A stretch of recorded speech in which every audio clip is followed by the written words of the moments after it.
আসসালামু আলাইকুম রহমতুল্লাহ। কেমন আছেন সবাই? আশা করি ভালো আছেন। তো আজকে আমরা শিখব আল হুরুফুল কমারিয়া ওয়াল হুরুফুশ শামসিয়া। আচ্ছা, তাহলে এই দুইটা বিষয়টা কি? আল হুরুফুল কমারিয়া ওয়াল হুরুফুশ শামসিয়া। দুইটা বিষয় হলো, প্রথমটা কি আল হুরুফুল কমারিয়া, দ্বিতীয়টা হলো আল হুরুফুশ শামসিয়া। আচ্ছা, এখন এইখানে দেখেন অনেকগুলো হরফ আছে। প্রথমটা হলো কি আলিফ, দ্বিতীয়টা বা, তৃতীয়টা হলো জিম, হা, খ, আইন, গইন, ফা, কফ, কাফ, লাম, মিম, নুন, লাম, অও, হা, ইয়া। আচ্ছা, এই যে ১৪টা হরফ আছে, এই ১৪টা হরফকে বলা হয় আল হুরুফুল কমারিয়া। হরফের বহুবচন হলো হুরুফ। আচ্ছা, তাহলে এইগুলোর কাজ কি মূলত? কাজটা হলো যে এই যে দেখেন এইখানে যে আলিফ লাম, এখানে আলিফ লাম আছে, যে শুরুতে যে আলিফ লাম, এই শুরুর আলিফ লাম দেখেন আল আবু, আল বাবু, আল জান্নাতু, আল হিমারু, আল খুবজু, আল আইনু। আচ্ছা, এরকম যা আছে দেখেন এখানে কিন্তু লামটা উচ্চারিত হচ্ছে। এর পরবর্তীতে দেখেন এখানে আল হুরুফুশ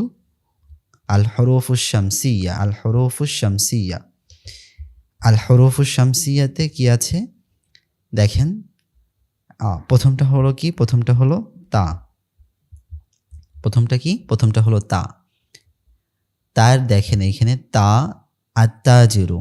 দিন ২ নাম্বারটা সা, দাল, এরপরে জাল, র, জা, সিন, শিন, সদ, দদ, ত, জ, লাম, নুন। এই যে এইখানে ১৪টা আছে, এই প্রথমের ১৪টা আর এই যে ১৪টা, এই দ্বিতীয় ১৪টিকে বলা হয় আল হুরুফুশ শামসিয়া। আচ্ছা, তাহলে এই দুইটার কাজ কি মূলত? কাজ হলো, প্রথম যে আল হুরুফুল কমারিয়া, এটা দেখেন এখানে আলিফ লামটা কিন্তু কি হচ্ছে? উচ্চারিত হচ্ছে।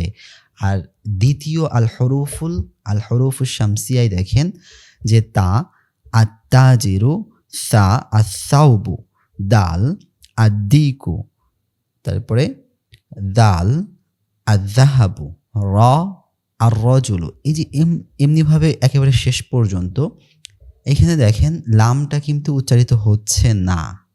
তাহলে আল হুরুফুল কমারিয়ায় লাম উচ্চারিত হবে। যদি শুরুতে আলিফ লাম আসে তাহলে লাম উচ্চারিত হবে।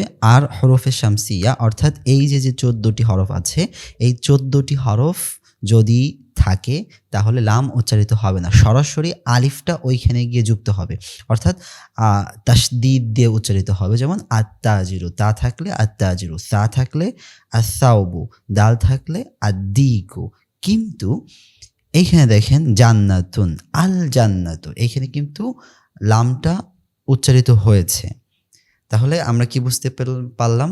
যে আল হুরুফুল কমারিয়া ওয়াল হুরুফুশ শামসিয়া। আল হুরুফুল কমারিয়া যে ১৪টি আছে, এই ১৪টি যদি থাকে তাহলে লাম উচ্চারিত হবে। আর দ্বিতীয় নাম্বারে হলো আল হুরুফুশ শামসিয়া।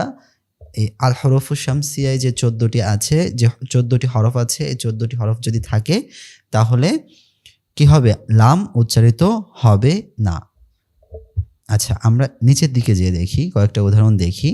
যেমন আল বাইতু, প্রথমটা কি? এটা আল বাইতু, আল বাইতু। আচ্ছা, এখানে লাম কি উচ্চারিত হবে? না, হবে না। কারণ কি? কারণ লামের পরবর্তীতে বা আছে। লামের দেখতে হবে লামের পরবর্তীতে কোন হরফটা আছে। যদি হরুফে কমারিয়া থাকে তাহলে উচ্চারিত হবে লাম, আর যদি হরুফে কমারিয়া না থাকে তাহলে উচ্চারিত হবে না। যেমন আদ্দিকু, এখানে দেখেন আদ্দিকু, এখানে কিন্তু কি উচ্চারিত হয়নি। কারণ কি? দাল হলো, এই দাল হলো হরুফে শামসিয়ার অন্তর্ভুক্ত। আচ্ছা, এরপরেরটা দেখেন আল মুদাররিসু, এখানে কিন্তু আলিফ লামটা উচ্চারিত হয়েছে। কারণ কি? কারণ এই দেখেন এই যে মিমটা হলো কি? মিমটা হলো লামের পরে মিম আসছে, মিমটা হলো হরফে কমারিয়ার অন্তর্ভুক্ত। আচ্ছা, এরপরে দেখেন আল বাবু, এইখানে কিন্তু আল আল লাম উচ্চারিত হয়েছে, কারণ কি বা হলো হরফে কমারিয়া, বা হলো কি হরফে কমারিয়া। আচ্ছা, আত-তলিবু, আত-তলিবু, এখানে কিন্তু লামটা উচ্চারিত হয়নি, কারণ কি, কারণ হলো ত, এই যে দেখেন ত হলো কি হরফে শামসিয়ার অন্তর্ভুক্ত। এরপরে আসুকারু, সিনটা কি আসুকারু, সিনটা এখানেও কিন্তু লামটা উচ্চারিত হয়নি, লামটা উচ্চারিত হয়নি, কারণ কি সিন হলো হরফে, সিনটা কি সিনটা কিন্তু হরফে শামসিয়ার অন্তর্ভুক্ত। এইখানে দেখেন সিন, এই যে সিনটা হলো কি শামসিয়ার অন্তর্ভুক্ত। আচ্ছা, আদ-দাফতার, আদ-দাফতার দালও কি শামসিয়ার অন্তর্ভুক্ত।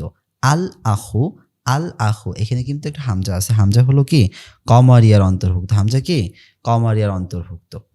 আচ্ছা, এরপরে আর রসুলু, আর রসুলু, র হলো কি, তাহলে র কি হবে, র হবে হলো হরফে শামসিয়ার অন্তর্ভুক্ত। আর রসুলু, আল ওয়াজহু, আও হলো কি, আও হলো এখানে আল ওয়াজহু, আল ওয়াজহু, এখানে কি হয়েছে, অ এর উচ্চারণ, লামের উচ্চারণ হয়েছে আর কি, তাহলে অ হলো কি হরফে কমারিয়া।